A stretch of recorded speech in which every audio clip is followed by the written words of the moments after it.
Team Human is ad-free and supported entirely by teammates like Joshua Voiles, Christina Luciu, Corey Hunt, Noah Chase, and hopefully you. Just go to teamhuman.fm and click on support to get access to our Discord, free links to my paywalled Medium pieces, access to the Rushkoff archives, and lots of other team-only perks, including our monthly live Team Human salons like this one.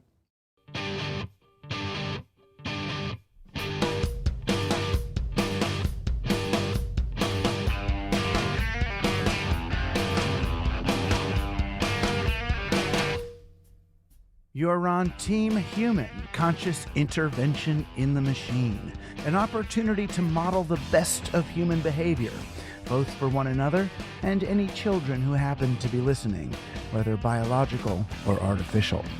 The way we are is the surest indication of the way they will be. I'm Douglas Rushkoff, and that's why I'm on Team Human. Playing for Team Human today, it's Team Human, that's right. Another episode recorded in the Kibbitz room, deep underground in the Team Human Apocalypse bunker in Flushing, New York. It's time to intervene on behalf of all living things. I'm Douglas Rushkoff, and you're on Team Human. Before we get to the discussion today, I thought I'd share with you kind of where I'm at these days on this whole AI controversy. Everybody all over the place, they seem to be so afraid of AIs. Even the folks making and investing in them have signed on to this rather chilling document proposing a 6-month moratorium on training AIs in the hope that we can figure out some regulations or guiding principles to prevent worst-case existential risks to humanity. And I think they're looking at this problem the wrong way. It's not just that they're obsessed with existential risk, right? That is a problem. More thoughtful critics of AI have correctly pointed out that the technology titans responsible for the moratorium demand, they're fixated only on the existential issues that might one day impact even billionaires in bunkers on Mars or living in the metaverse, rather than addressing the real harms being done by AIs and algorithms right now. The algorithms used to determine everything from mortgage suitability to prison sentences are racist, sexist, and prone to thinking like eugenicists. Even there, though, the problem isn't the AIs themselves, but the data on which they are trained. AIs are just language models. They have no idea what they're doing or saying. They are quite simply, quite literally, modeling themselves after the language to which they are exposed. So the obvious answer would be to regulate and filter the language on which the AIs are trained. If we only feed them language about protecting life, not letting markets overtake the environment, finding peaceful instead of nuclear solutions to conflict and so on, then they'll end up behaving in great ways. If we don't feed them our current advertisements and marketing, then they won't further refine and deploy all that manipulation and mind control. But that's a bit like saying we're going to change the way children grow up by restricting the curriculum we teach them at school, without considering the way the teachers and administrators actually behave, as if the kids aren't exposed to all those other behaviors. It doesn't matter that you teach your kids to be nice to their peers if you're not being nice to yours. That's because kids model our behaviors. They're in the back seat of the car watching and learning when you curse at the driver who cut you off. AIs are the same way. They don't just see the stuff we think we're feeding them in our curated data sets. They see everything. They see the innate aggression, the underlying logic of capitalism, the fear of death, the need to manipulate or obfuscate, the greed, the cheating, the lying, and whatever else is embedded in our sentences. AIs are like children and will model who we really are more than who we say we are. So if the sample set from which they are monitoring human behavior is, well, the sum total of human behavior, then our AIs are going to amplify and accelerate the way we are going about things right now. And that, more than anything, is what has the wealthy tech bros scared. See, they've been banking on their ability to outrun the collateral damage of their own activities. That's what my book, Survival of the Richest, was actually about. These guys think they can earn enough money and build enough technology to escape the damage they've been causing by earning money and building technology in the ways they have. They've essentially been trying to build a car that can go fast enough to escape from its own exhaust, or trying to go meta on the real world so they can escape to someplace else altogether. Well, with AIs accelerating the pace of change and destruction, their calculus changes. Destruction and exit strategy was already built into the business plan, but now there are AIs ready to learn and execute the plan on a vastly accelerated schedule. So now, instead of tech bros going meta and rising above the masses, it's AIs going meta and rising above them. Instead of them colonizing the masses, it's the AIs colonizing them. That's why they're calling for a pause in order to regroup. And that's not going to work. Like the parents in the Doors classic song, The End, they're afraid to go to sleep lest they be bludgeoned by their own children. The only way out is to teach the children well. This means more than selecting a different or better language model. We are the language model. The only alternative is to start acting and speaking the ways we want our AIs to act and speak. If we continue to act like evil shits, our AIs will act like evil shits too. We have given birth to a technology that will not only imitate us, but amplify and accelerate whatever we do. It's time to grow up. The children are watching.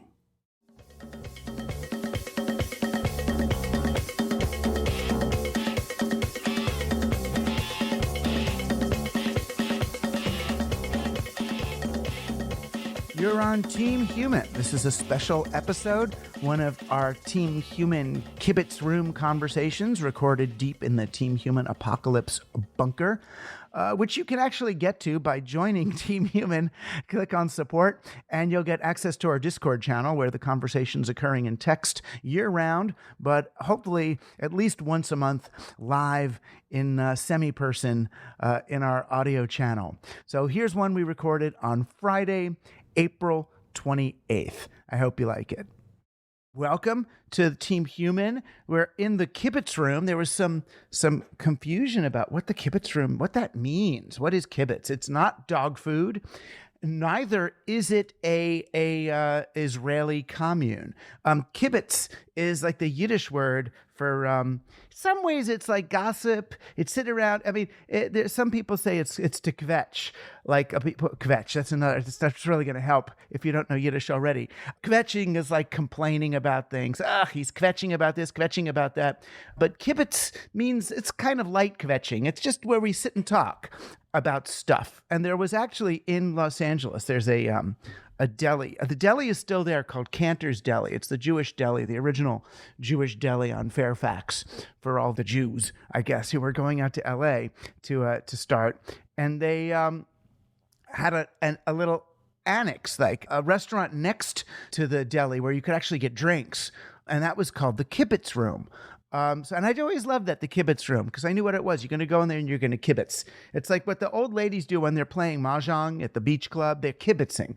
So I thought kibitz would be a nice way to talk about what we're doing here, which is just the back room for Team Humanites, if that's what we are, or Earthlings, to get together and have a nice informal, not a bitch session because we're so friendly, but a little, it's almost like the officer's mess where we go and have a little solidarity, a little conversation. And I also liked the idea of contrasting Kibbitz Room, which is like this nice little place where we play mahjong and talk, with calling it the apocalypse bunker. Like here we are deep, 40 stories beneath the ground in a former missile silo that now serves as the Team Human apocalypse bunker. Kind of is a way of playing with the survival of the richest ideas. But Kibbitz Room stayed. The apocalypse bunker kind of has faded as the first chapter of that book has given way to a more positive, dare I say, positive pro-social message of what we want to do rather than just critiquing what those few tech bros wanted to do. But so here we are. It's the Kibbitz room, which is just a place to talk about whatever we want to talk about. And I wanted to, if anything, use that definition of Kibbitz to open permission. So it doesn't have to be like call-in radio or it may be more like call-in radio. So it's not like, oh, ask Rushkoff Sage your question, come up. And, it's not like that, but it's rather you can just share whatever's going on and we can just talk. So you don't have to have a question. You can think of it like a Quaker meeting. You can just share whatever's on your mind and maybe I'll, share with you or comment on it as a host or comment with you. But yeah, you can ask a question of what I think about something, or you can just share whatever is going on or whatever you want to share with us and the millions of listeners to Team Human. All right. With that said, hey everybody, I've had a rough few weeks. My daughter was sick; she got salmonella poisoning. But it's like it's never just that. It's that. Then you take antibiotics, and you're sick from the antibiotics, and then your gut biome gets all screwed up. So it's just been a really rough few weeks. Hopefully she's on the mend now. But boy, it can get intense. Especially these ERs are like friggin'. Beirut, 1974. It's not like ERs were when I was a kid. It's pretty intense. Lots of gurneys in an almost parking lot like reconfiguration. There's like 3 or 4 gurneys for every what formerly single gurney area. So it is really, boy, wow. Post-COVID healthcare in America is not a pretty thing. Avoid it if you can. So, hey everybody, on happier note, does anybody you want to share or anything going on? Hey, Brenda. Hi. So I'm relatively new to all of this. I'm a songwriter, and I've been kind of trying to think about AI-assisted writing as far as the emotional impact that it has on people on a macro scale, because I've been thinking about my writing process, and the way that it goes is a lot of times I will fail to write a song, and then that kind of pushes me to process things further and then write a song that's much better than what I would have written. Mm-hmm. And like, for example, a couple years back was writing because I was annoyed at my friends for posting vacation pictures on Instagram when we were in a pandemic. And I had just been on a vacation, but I just dissociated the whole time and didn't feel good about it. And I was trying to capture that emotion when I was writing, but I found that I was just getting frustrated, so I gave up. And then a couple days later, I realized that I wasn't really frustrated with my friends. I was actually just lonely and sad and hadn't hugged anybody in a week and was worried and terrified that that was going to be forever. And so I ended up writing a much better song than I would have written if I'd finished the original song. And my worry is that if we have AI-assisted writing, then I might have just finished that frustration song, put that energy out into the world instead of the core emotion of what I was feeling, and it would completely change on a macro scale the landscape of the sort of art that's being put out there. Yeah, no, it does make sense. I'm interested to know, how would you use the AI, like in the lyrics or in the melody? Yeah, in lyrics, or melody usually comes to me pretty early, so I would have had that down. But if I'd used lyrics to kind of finish out that thought of being annoyed, then I just wouldn't have gotten to anything else, and I would have lost the introspection of a couple days. What you're describing kind of applies to all technology. It's like, whatever you're going to do, it's like, look, this thing's going to take a lot of time. Like, we want to till the soil. Oh, man. All right. We got a little bit done today. It's going to be like a whole month until we're able to till this whole field the way we do it. Why don't we just buy a friggin' tractor and we can get this done in one after? Let's just do it, right? So you're going to go and use the tech to do the thing faster, and then you find out, oh, there's all these externalities and negative consequences to having just done that. Oh, we've just destroyed the soil matrix, and we've done this, and we've eroded the topsoil, and we're only going to get this many years out of this field rather than an infinity because we're, defeating something. Or like, if I want to get a book proposal done, like in the past, I guess I can admit this, in the past, in order to get something done, when I was really, really stuck, I had a bottle of 6 pills of like Ritalin. And on 3 of my book proposals in the late 90s and early 2000s, I took one of them out and did the Ritalin and was kind of high on Ritalin for 4 hours to kind of push through that opening of the proposal. And I forced it, right? I forced it. So the AI in some ways, like a pill, like a tractor, like any other piece of technology, is going to amplify something at the expense of something else. So yeah, I mean, so why force it? Well, we're going to force it because, we want to increase our utility value over time, right? We want to, I mean, I only got so long to write. I got to get something out, especially if we're going to make money off it. You've got to produce. And that becomes the excuse for I hear you, for taking certain kinds of shortcuts.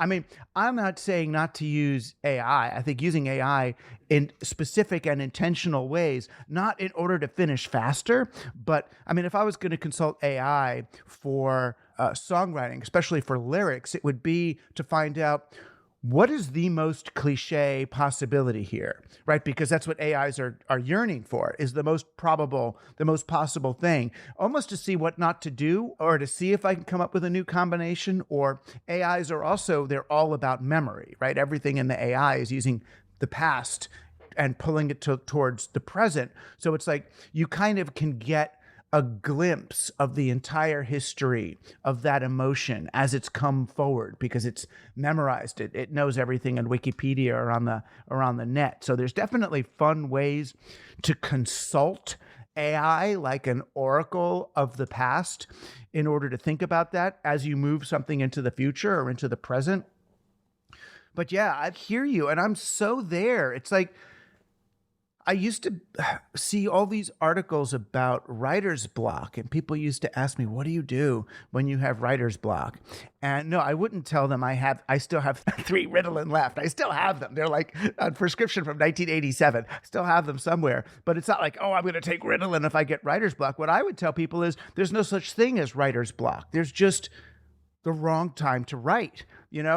I'm still right. I'm still writing. I'm just gestating or germinating. It's like saying, why isn't that plant growing? It's growing. It's just under the ground. It hasn't popped up. It's germinating. It's waiting. It's thinking. So I've tried to be way less judgmental about like, what's my word count or how many songs have I written? How many things have I done? And much more accepting of, oh no, I'm processing, I'm doing. So I hear you. There's a great lesson. I mean, your example, I'm going to be able to use, because you might have just finished the frustration song rather than getting to that better song.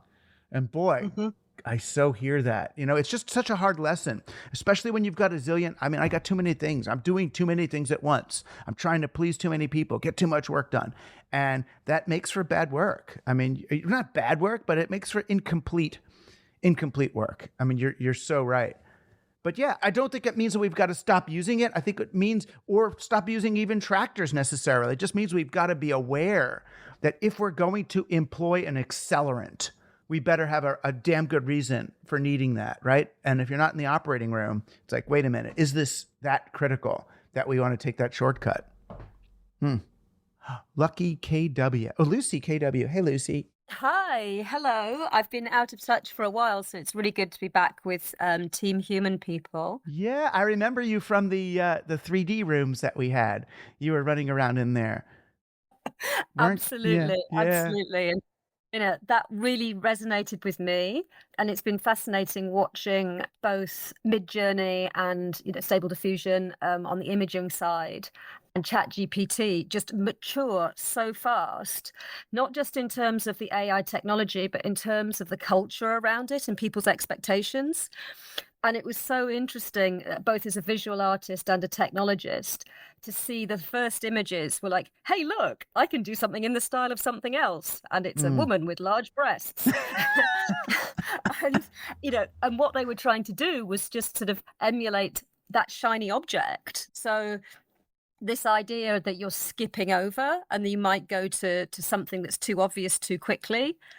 I saw that playing out, but I also saw the pushback, and I've been using it to kind of a thinking space, really. All the paintings that I haven't had a chance to actually make in real life, I've been kind of like using Midjourney to kind of churn through the ideas and get them down on pixels.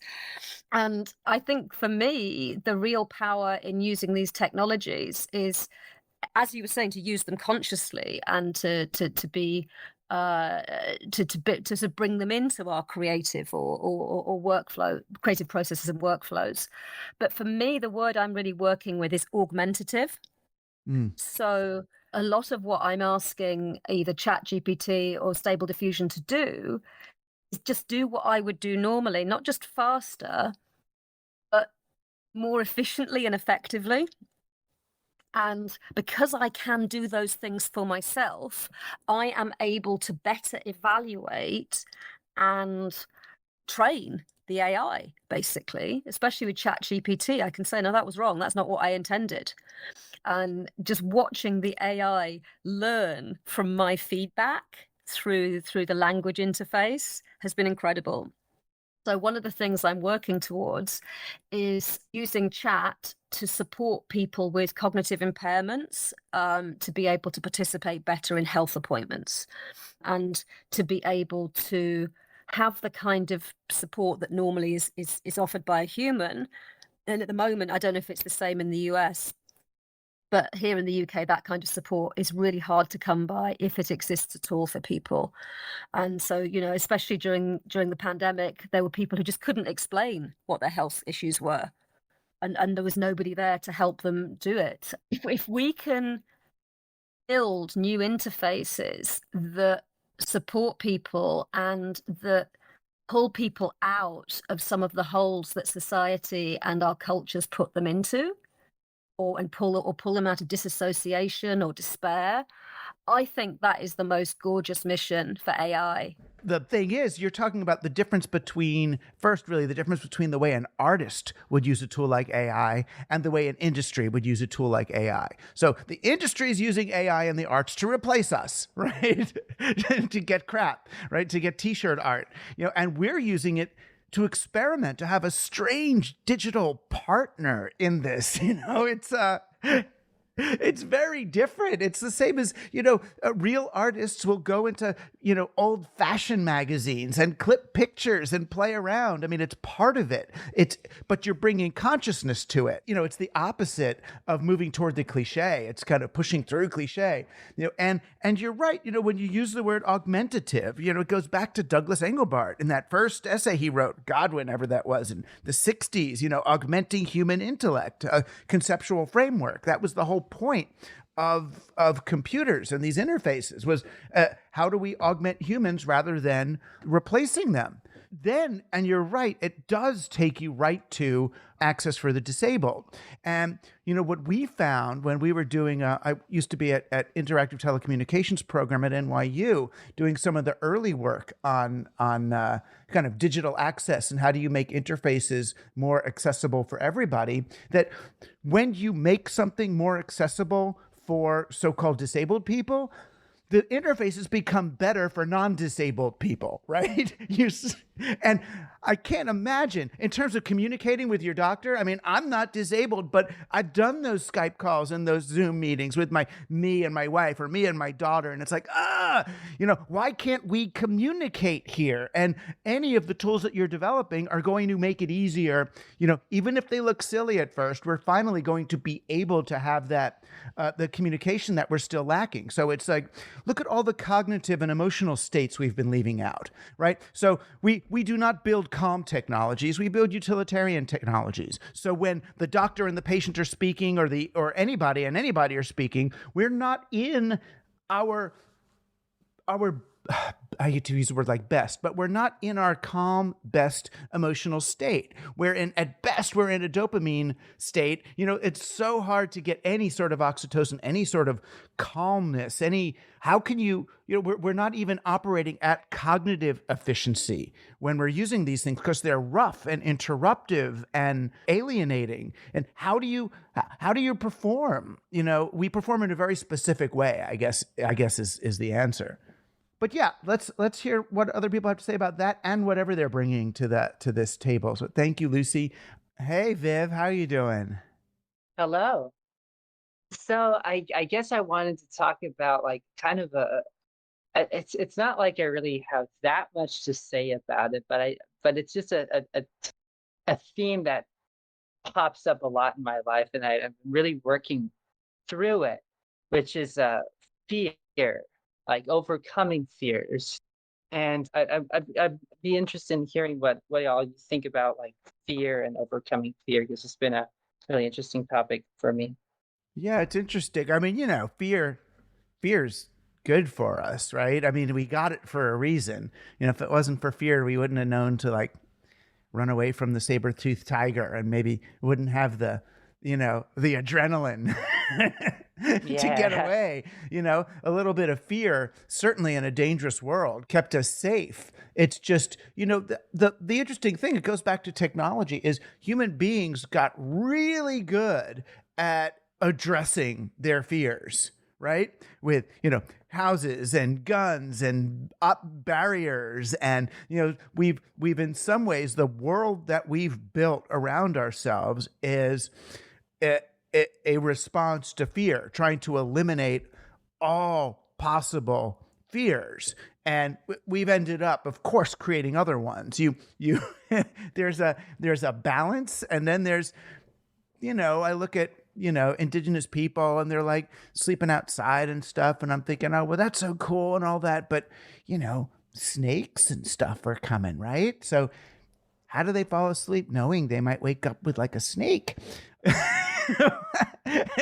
But it's a balance. First, I guess they're good at knowing how to where you sleep to not get snaked. But it's a different threshold, right? So I hear you, and I do think that certainly creatively, I mean, for me, so much of it has been about learning to, not just tolerate, but enjoy that fear, that unknown, untethered place. Writing a book, especially if you're writing a new book about some new idea rather than just copying someone else's, it's scary, right? Because you're going out in the unknown. I mean, first, you don't know whether it's even going to work or not, but in order to come up with something new, you've got to travel through uncharted territory, whether it's, visionary territory or physical territory or emotional territory. You kind of have to go to a new place. And I mean, that's why I always thought of my writing as always, it's all travel writing, right? I'm writing about my travels, whether they're head travels or heart travels or physical travels, but these are new spaces. You're always embedding with some crazy folks or ideas. So how do you build up the tolerance for that unknown, that liminal space between things? The place where mommy and daddy told you not to go is, Yeah. it's that place, and to not, it was weird. I think of gender partly because it's you, Viv, but I just had to fill out this form, and it was like, which gender, and I just started to resent it. I was just like, wait a minute, why am I thinking that way? And it was like, there was the gender thing, and then there was the sexuality thing on this. And I'm like, what business is this of anybody's? And why do I even have to make a choice? Yeah, there's this giant lake between like these two islands, one pink island, one blue island, and it's such an uncharted territory. And it's Right. like I feel like we're just waking up and just kind of feel like, okay, like as society wise, we can just kind of like understand, what does it mean to be non-binary? What does it mean to, cross that ocean? But why am I even obligated to be non-binary? I'm not thinking about that. I'm walking through this is not my definition space, right? I could more easily call myself Jew than whatever it is society calls male, right? Or straight, or bi, or it's like, what the fuck, I'm going to have sex with somebody, and we'll see who it is. At the end, when I die, you can keep score and tell me what this person was. Do you know what I mean? But with each of those things, and I understand people feel safe if they know, are you a Jew? Are you white? Are you male? Are you cis? Are you trans? Are you that? It's like, fuck it, man. But to just walk around, if we just walk around, I hate to say it like that, but you know what I mean? Just walk around. It's like we're more than just what we write on our not Tinder, Twitter bio. Yeah, that too. The Yeah. Freudian slip right Yeah, there. it's beautiful. Yeah. Right. But each one of those things, just to stay in space, that's the scary thing for so many people, and that's a different thing. That's misplaced, right? So there's the normal fears, fear of saber-toothed tiger, fear of rattlesnake, and the things that we do to calm those fears. And then there's this other, the way we address the unknown. And we use the same tactics that we use to address fear.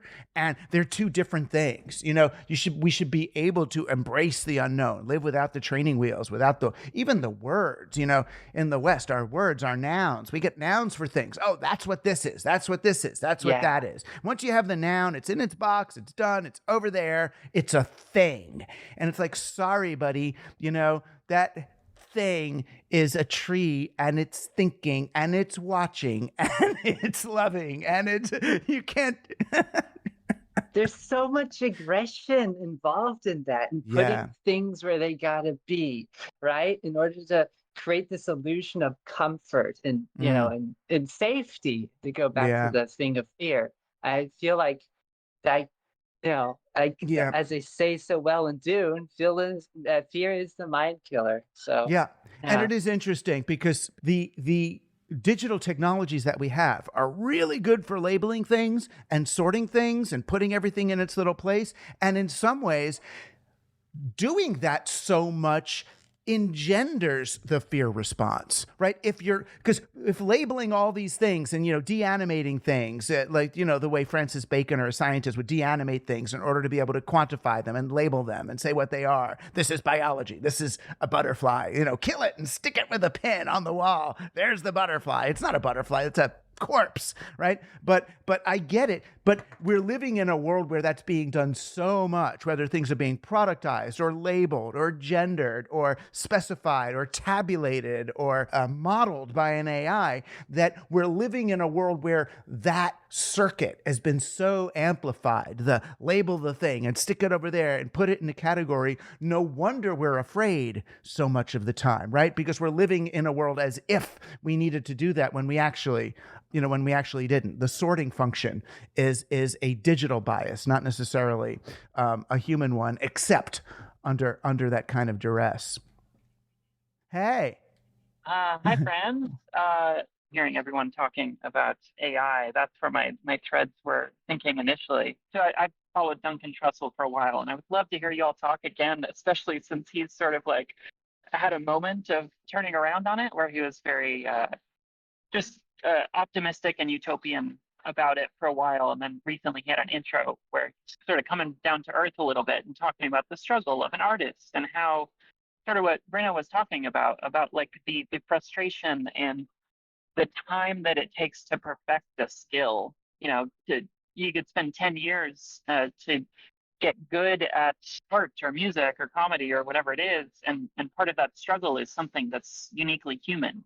Versus the AI sort of like gathering, the top of the bell curve from any subject. But that's also what's fascinating about it, that like it can take 5 tops of bell curves and do 5 things averaged together that becomes sort of more than the sum of its parts, or at least becomes better than you could as a human who only can reach maybe the top of the bell curve in a handful of things. It's funny. I spent the weekend with Duncan when I went to South by in March, and it was at the peak of his AI vocalization thing. He had, one computer set up with all these little voice things. He was copying different kinds of people and playing with that. And he hadn't written a song with his keyboards in the longest time. So I kind of seduced him back into. I got him to turn on one of the synthesizers for me, and then I started to play like kind of John Carpenter style 1970s horror soundtrack stuff, and he starts going, ooh, and then I got him like back in, and then he went to his patchboard and started making all these weird sounds over it. We did like this 2-hour jam of, it sounded like, Phantasm meets, God knows what. It was this great thing. We went, but the funny thing that happened was we went to Whole Foods to get, barbecue stuff, to do a barbecue for his kids and some guests that were coming over. And we're walking sort of into the Whole Foods, and we hear this like bird sound, like bird, this crazy bird sound. And he's like, yeah, listen to that. They got these really weird birds here in Austin. It's like, they've been freaking me out. I'm finally used to it, but isn't that the weirdest bird? And I'm like, Duncan, that's not a bird. See that over the door? That's this little speaker. They're making that sound. And he's like, what? I said, yeah, it's like this sound they're making. They're probably trying to keep pigeons. And then I looked and I saw all these little spikes. I said, look at those spikes. See, that sound is to keep pigeons from being here. And he looks at me and he goes, this is what you do, isn't it? I was like, huh? He goes, that's your job. You're a media theorist. You expose, what's real from what's not. This is what you do. And I realized, yes, and that's the kind of spiritual beauty of being with certain people at certain times. Like you if you spend time with Duncan Trussell, you will manifest. You will have an opportunity. It's a magical opportunity to manifest your pure state. And it was so wild. But we I think we did that for each other in some ways in that moment. Sure. But boy, it was just a funny one. It's a great excuse to tell that story. That's so lovely, and just like good timing. This realization for him, sounds like it was just a few weeks ago. So I think that experience with you was probably just one element of the stream, or like the stream starting to carve itself out and diverging in a different direction. Yeah, I like to think anyway that we all influence each other and see it. It was an interesting journey he was on, but yeah, I think it's only so interesting, I think, and because he's such a human creator, that I was thinking, oh man, you don't need to go in there, write crazy songs and but it's just another tool. And now it's going to become part of his thing. He's got synthesizer. It's all analog synth, weird loops and things. Just I'm interested to see if anybody should be playing with AI. It's Duncan Trussell, right? He's sat for long enough, God bless. Yeah. All right. Well, thank you. I want to bring up, I see before we get to the end of our hour, Jim Weitzcarver, you're in the house with a hand up. So why don't you know more about how to get up onto a Discord stage than I do. So please welcome. It's good to see you guys. I see so many familiar names here. And it's been a long time since I've been involved, but I've been with you guys in spirit. A couple of kibitzing that came up along the way. What is his name? John. I can't think. In fact, I don't know where it comes from, but they're saying we make decisions for one or two reasons, either out of fear or out of love. And I found that you always have that choice, okay? It doesn't mean that you need to be unsafe. It doesn't mean that you don't need to be protected, but you can still make a better choice if you choose out of love. Well, I can agree with the first one. I mean, if you have time, especially, right? So there's even if they're saber-toothed tigers running at you, you could make the initial fear choices, shoot it or throw the spear at it. And maybe if you have time, there's the love choice where you just get up a tree or something and don't have to, don't have to kill the thing. You think about, with anything, it's the fear one usually is the faster. It's the faster one, the instinctual one, because when you don't feel safe. But boy, you get both feet on the ground, and that's I think is a great objective in life. Is how can you move through the world feeling safe enough to operate from love rather than fear? It's hard. You've got to really and to recognize, oh, I'm in a situation where I don't feel safe right now at this moment. Chances are, if something happened, I'm not going to act out of love. I'm going to act out of fear. So what can I do right now? Can I just take a breath? You look into someone's eyes? What kinds of things can I do to engender the mindset or the heart set to behave in a loving fashion rather than a fearful one? I mean, it's a really good check, And people say, I'm an animal person, the dog whisperer and the horse whisperer, but I think it's the same thing. I think if you approach them with love, you're not going to have a problem. Whereas if you approach them with fear, it's dangerous. Yeah. Well, you know what I'm also thinking of is if I could be like a self whisperer, if I could approach myself with love rather than with fear or condemnation or dismissal, be a self whisperer, then, I'm going to get a lot better performance out of myself, a lot better life, right? But boy, I don't. My inner voice is just so friggin' fearful. It's nuts. As long as we have you on, because you are a crypto observer, I'm wondering now, in the post-Silicon Valley Bank, post-Sam Bankman-Fried, post-effective altruism, Doge insanity, do you see now the possibilities of kind of more human-centered DAOs emerging? Absolutely. Yeah. Absolutely. I'm certainly working on a project for exactly that purpose, to build cooperation and collaboration at scale. And, we need a trustless network in order for everybody to trust it.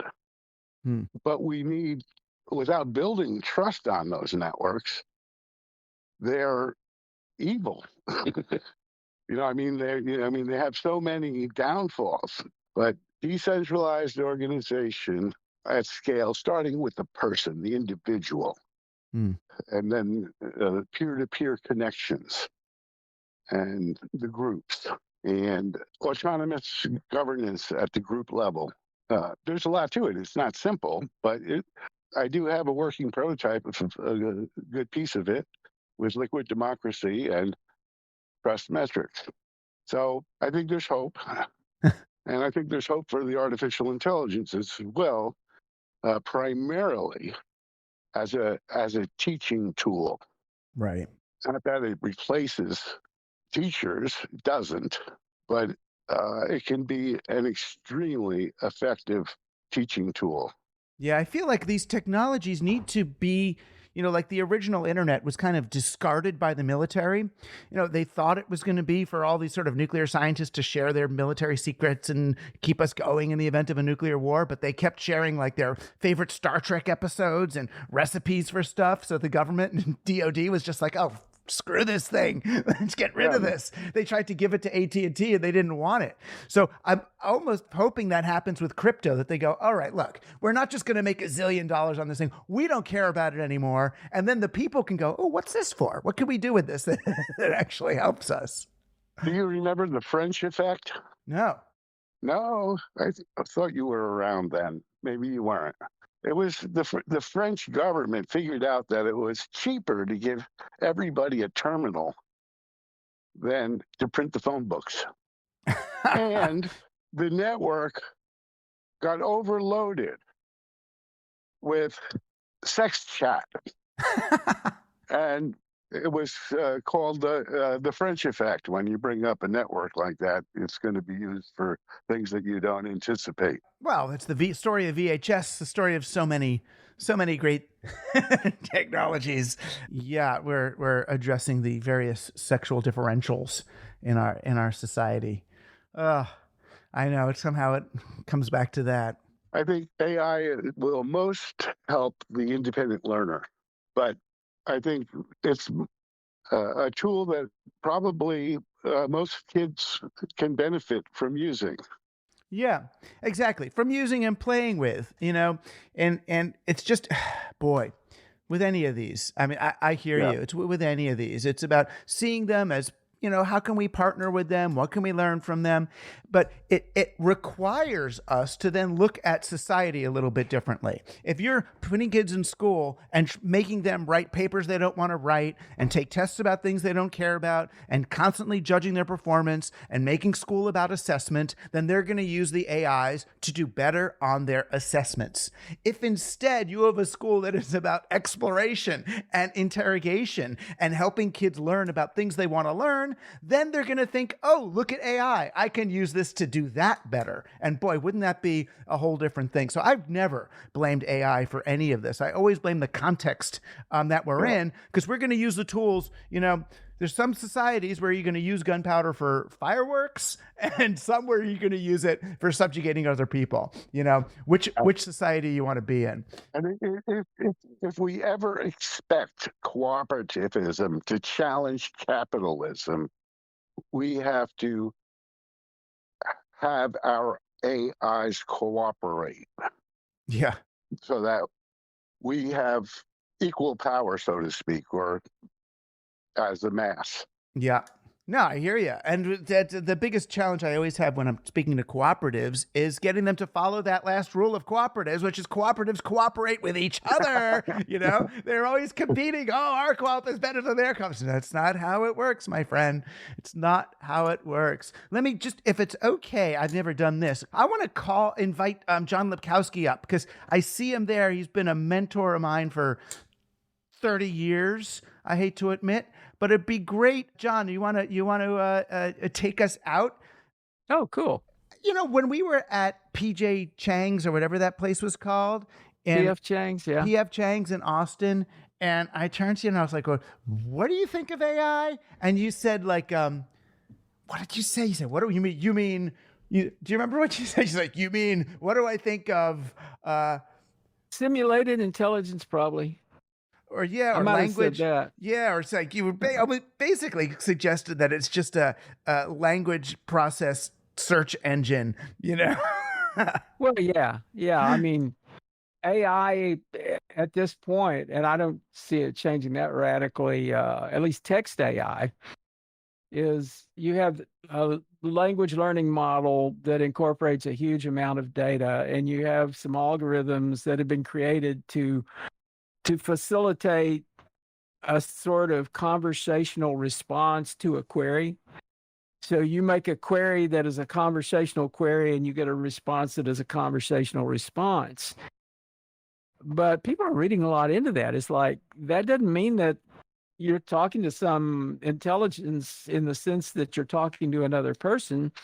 You're talking to a machine that knows how to interpret the voice input and kind of figure out how that comes out as text, as words, and then a query, run queries that are based on that and give you a pretty quick response. And it can sound really cool and sophisticated, but that doesn't necessarily mean that you're talking to a conscious being, You're right. Basically just feeding data in as an inquiry, an inquiry stream, and getting a response back based on the data set that's available. And one thing that we know about AI, if you've used ChatGPT, it will give you responses that seem correct, and then when you look into them, they're not. They call that hallucinating. Right. They have hallucinations, Well, because they're not answering your question. They're not even thinking about it in terms of your question. They're just trying to come up with the most probable set of words that respond to the words that you put down. It's a very different process. It's not Wikipedia. It's something else. And that's, I think, a good point to end this edition of the Kibbitz Room. Thanks, everybody, for being here. Thanks for being on Team Human. You, too, can join our Kibbitz Room conversations by becoming a member of Team Human by going to teamhuman.fm and clicking on support, or go to patreon.com/teamhuman. It would be great to have you on Discord in the Kibbitz Room with everybody else. Thanks, everybody, and Brenna and Lucy and Viv and everyone for participating. I've learned and kibitzed a lot. I know we didn't have an AI here. Maybe someday we'll invite one and see if they have any questions for the humans. But until then, Thanks for being on Team Human. Thanks, Josh. Thanks, Luke. Thanks, everybody. And we'll see you next time. And thank you for being on Team Human. That Kibbitz Room conversation was recorded on April 28th in the Team Human Apocalypse Bunker, which is accessible through the audio channel on our Team Human Discord. If you want to join that, go to teamhuman.fm and click on support to become a supporting member of the team, where you'll get access to those conversations and all sorts of other good stuff. Team Human is engineered by Luke Robert Mason and produced by Joshua Chapdelaine. I'm Douglas Rushkoff, and you've been on Team Human, our last best hope for peeps.